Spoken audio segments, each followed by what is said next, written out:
porque quando ele faleceu, viram que ele tinha um patrimônio de mais de 8 milhões de dólares. Nossa. Que era um faxineiro e frentista, era um desses caras. E tem muita gente com uma educação em Harvard, por exemplo, lá fora, que não consegue acumular um patrimônio nem próximo disso. Esse camarada, que vivia até os 92 anos, teve uma vida totalmente comum. Ele trabalhou como faxineiro, como frentista, consertou carros um tempo, comprou a sua casa, ficou viúvo aos 50, não casou de novo. E aí, quando ele faleceu, que ele ficou famoso. Porque quando ele faleceu, viram que ele tinha um patrimônio de mais de 8 milhões de dólares. Nossa. E pouquíssima gente, né? Naquela época tinha esse patrimônio. Foi em 2014, ele colocou que menos de 4 mil americanos que faleceram naquele ano, entre quase 3 milhões, tinham um patrimônio de mais de 8 milhões. E o Ronald Reed, que era um faxineiro e frentista, era um desses caras. E tem muita gente com uma educação em Harvard, por exemplo, lá fora, que não consegue acumular um patrimônio nem próximo disso. E caras especializados muitas vezes em finanças. É o cara que faz economia, faz administração, vai trabalhar em grande empresa e mete os pés pelas mãos. Aí ele fala, em que outro mercado você consegue ver um faxineiro tendo uma performance melhor do que o especialista? Aí ele faz uma analogia sensacional. Ele diz assim, você nunca vai ver um faxineiro operando o coração melhor do que um cirurgião. Obviamente, né? Não dá pra isso acontecer. Okay. Você nunca vai ver um faxineiro projetando uma casa melhor do que um arquiteto. Ou fazendo uma bomba nuclear melhor do que um físico, do que um engenheiro. Agora, você pode ver esse cara tendo um resultado no mercado financeiro melhor do que o de especialistas. Inclusive, gente com prêmio Nobel. Ele conta uma hora no livro a história do pessoal da LTCM, muito rapidamente, né? Que era um fundo recheado de pessoal de Nobel, os caras que criaram a fórmula Black Scholes lá, de precificação de opções, eles quebraram na crise da Rússia em 98. E esse cara não quebrou, ele se aposentou muito rico. Então, de cara, ele já mostra, investimento não é só para quem é do mercado, é para todo mundo. Basta que você invista por tempo suficiente que o resultado vai vir. Um dos insights que ele traz também é que muitos dos maiores resultados ou coisas que foram relevantes para a história foram por conta de eventos de cauda. O que ele define como evento de cauda? É que nós tendemos a atribuir muita importância a coisas que num primeiro momento parecem ser muito importantes, até acontecer alguma coisinha que ninguém estava esperando que muda o jogo. Então ele dá um exemplo mais ao longo do livro que uma frota de um exército tinha pegado tanques de guerra e eles estavam esperando que 100 tanques estariam disponíveis para que eles pudessem prosseguir e continuar guerrilhando. Era a Alemanha invadindo a União Soviética na Segunda Guerra. E aí o que aconteceu? A Alemanha, ao tentar invadir a União Soviética na Segunda Guerra, de repente viu que talvez 20 tanques, se muito, estavam funcionando, porque na verdade eles perceberam que ratos estavam roendo a fiação dentro dos tanques que seriam responsáveis por fazer eles se moverem. Ou seja, como é que um projetista, por mais qualificado que fosse, seria capaz de pensar numa circunstância em que ele não estaria brigando contra a União Soviética, mas contra ratos? E essas seriam as reais ameaças que ele deveria se preocupar. Quando a gente começa a buscar padrões em respeito a comportamentos de pessoas que são extremamente bem-sucedidas, para quem que a gente olha? Os maiores bilionários, as pessoas que são no topo da Forbes. E ele traz uma tese que, pela primeira vez eu comecei a refletir, que é, talvez essas sejam as piores pessoas para você se comparar, porque o fato delas serem tão fora da curva faz justamente que elas possam estar suscetíveis a eventos que estão relacionados à sorte ou azar, muitas vezes, que fizeram elas serem fora da curva de uma forma descomunal. Melhor seria se você conseguisse aproximar um pouco mais da média para pessoas que desviaram do padrão positivamente e dentro desse grupo de pessoas buscar os comportamentos que de fato você possa replicar para atingir, porque é como se você estivesse minimizando o papel da sorte e maximizando coisas que você de fato pode fazer com isso. Eu gosto muito de uma analogia que o Damodaran faz, evidentemente você tá papai aqui, né? Que é... em chinês, risco é formado por 2 anagramas, né? Que é oportunidade e perigo. E aqui, quando a gente fala de risco, normalmente a galera entende o quê? É perigoso. Só que risco também é o que faz com que você tenha um retorno acima da média. Sim. Então, toda vez que você se expõe a algo que é arriscado, você tem a chance de se dar muito bem, mas, em contrapartida, tem a chance de se dar muito mal também. E aí que fica a questão da sorte, né? Claro que você tem uma zona das coisas que você tem sobre controle e das outras que você não tem. Eu acho que na vida, né, não só no investimento, mas na vida como um todo, você tem que focar em ser o melhor possível nas coisas que você tem sob controle. Porque você já tem muitas coisas que você não pode controlar. E essas não tem o que fazer. Você pode ficar doente, você pode ter um problema financeiro, alguém pode passar a perna sem ter nada que você possa fazer. Só que tem outras que você pode controlar. Você pode acordar cedo, você pode trabalhar mais que todo mundo, você pode ler mais que todo mundo. Tem várias coisas que você tem sob controle. E vale muito a pena você empregar todo o seu esforço nisso e tentar ignorar somente o resto. Porque não adianta sofrer por um problema que você não tem o que fazer sobre ele.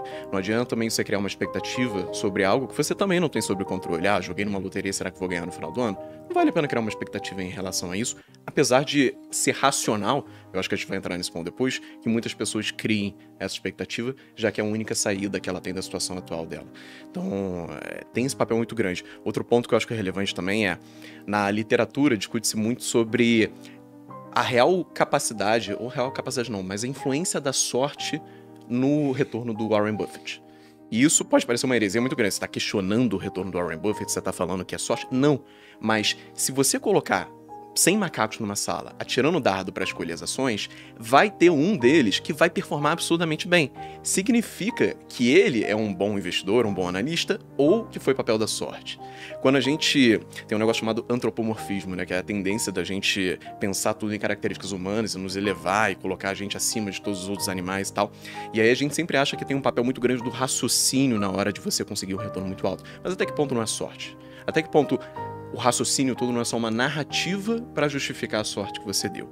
E esse é o dilema mais difícil de você resolver matematicamente, né? Porque eu posso falar isso tudo, mas como que eu comprovo se o Buffett teve sorte ou não? É difícil medir isso. O próprio livro fala que você pegar as 100 melhores pessoas no topo da Forbes e você for conversar com cada uma delas, você pode até ter um pensamento pré-concebido de que elas foram muito sortudas, mas ao conversar com elas, você vê, bom, eu acho que talvez elas... Há um motivo. Tem realmente um motivo do porquê elas se tornaram também... Todas elas maximizaram a zona de controle. Exatamente. Todas elas. Exatamente, cara. Mas tem um ponto muito importante sobre isso. O Iludidos pelo Acaso do Taleb dá um exemplo muito similar ao que você colocou, do 1 milhão de macacos atirando um dardo, né? Ele fala mais ou menos que se você bota 1 bilhão de chimpanzés teclando em máquinas de escrever, aleatoriamente algum vai escrever algo como a Ilíada ou os Lusíadas, uma obra-prima. Simplesmente por aleatoriedade, porque é um número muito grande de pessoas. E o pessoal fala, besteira, não tem como isso acontecer. Concordo, mas é difícil empiricamente comprovar, porque não temos 1 bilhão de chimpanzés e máquinas de escrever para isso. Mas pensando em um grupo de 1 milhão de pessoas jogando cara ou coroa, e quando um cara acerta o cara, por exemplo, ele ganha, sei lá, 100 mil reais. Mas quando ele pega a coroa, ele perde tudo que ele foi acumulando. Então, no primeiro lance você tinha 1 milhão, agora você tem 500 mil. Depois você vai tendo públicos cada vez menores, né? Pensando que na média vai ser 50% de chances pra cara ou pra coroa. Depois de muitos e muitos lances, vai ter um cara que sem habilidade nenhuma, só na sorte lançando a moeda, ele vai estar com X milhões de reais em termos de retorno. E aí a gente vai tecer história sobre por que esse cara é diferente dos outros. Exato. Sobre a maneira que ele lança a moeda, sobre os nervos de aço que ele tem porque ficou órfão com 5 anos de idade. A gente vai começar a traçar uns paralelos, né? Sobre como é que ele é mais atento porque, sei lá, não come carne. Vão entrar Ou os toma haters. pura juice protein diretamente. Vão entrar os haters falando que a moeda é mais pesada de um lado e por isso ela cai daquele jeito. Pode ser, então a gente vai começar a tecer explicações. Acontece que acho que a sorte, ela é uma variável que no caso da educação financeira, ela não tá no fato de você aplicar ou não. Tá no fato de você ter acesso ao conhecimento de que você pode ter algo para aplicar. Então, tem uma passagem do livro... Não, mas aí, quem tá ouvindo a gente aqui já não precisa mais dessa sorte. Ai, não tem desculpa. Porque eles já estão Exato. aqui, então já tem acesso. Exato. Já encontraram? Já encontraram. O autor escreve uma carta pro filho e eu fiz até um post disso, achei tão bacana, em que ele diz o seguinte: algumas pessoas nascem em famílias que valorizam a educação, outras que são contra ela. Alguns nascem em economias florescentes que estimulam o empreendedorismo, outros nascem em meio à guerra e à miséria. Eu quero que você mereça e conquiste o sucesso, mas nunca se esqueça de que nem todo sucesso se deve ao trabalho duro e nem toda pobreza se deve à preguiça. Tenha isso em mente antes de julgar as pessoas, inclusive você mesmo. Então, o Elon Musk, ele nasceu, por exemplo, na África do Sul, numa família bem estruturada, e ele foi capaz de entrar em contato com programação quando ele era muito novo. Inclusive, ele programou um jogo chamado Blaster, que ele vendeu. Daí, empolgado com aquilo, começou a se desenvolver, fazer faculdade no Canadá, pediu transferência, foi para os Estados Unidos, e começou a fazer empreendimentos de festa. Ele começava a fazer festa para pegar dinheiro da galera, botar dentro da casa e tudo. Então, assim, ele foi uma pessoa que ele teve os recursos necessários para obter conhecimento. Agora, a sorte, ela vai estar também associada ao lugar que você nasce, à época que você nasce, a quem são seus pais, ou a forma como a sociedade te trata. Uma história que ele fala é a do Bill Gates. Exato. E o Bill Gates, ele teve muitos golpes de sorte. porque ele foi durante muitos anos o homem mais rico do mundo, mas parece que todos os astros se alinharam para ele também. Olha que doideira. Ele assinava uma revista chamada de Altair, né? Desculpa, esqueci o nome da revista, mas nessa revista tinha um computador que chamava Altair, que tinha saído. E esse computador, era só um hardware. Ele precisava de pessoas que iam programar um software para que ele pudesse rodar. Só que depois do Bill Gates já ter passado uma educação em que ele foi uma das poucas pessoas a estudar numa escola que tinha um computador de topo de linha e que ele aprendeu a programar lá, depois dele ter nascido numa família bem estruturada, depois de ele ter nascido no amanhecer da computação, que, por definição, foram todas as coisas que aconteceram sem que ele tivesse escolha disso. Se sorte é aquilo que acontece de forma que a gente não possa controlar o que acontece, então ele teve muita sorte nisso.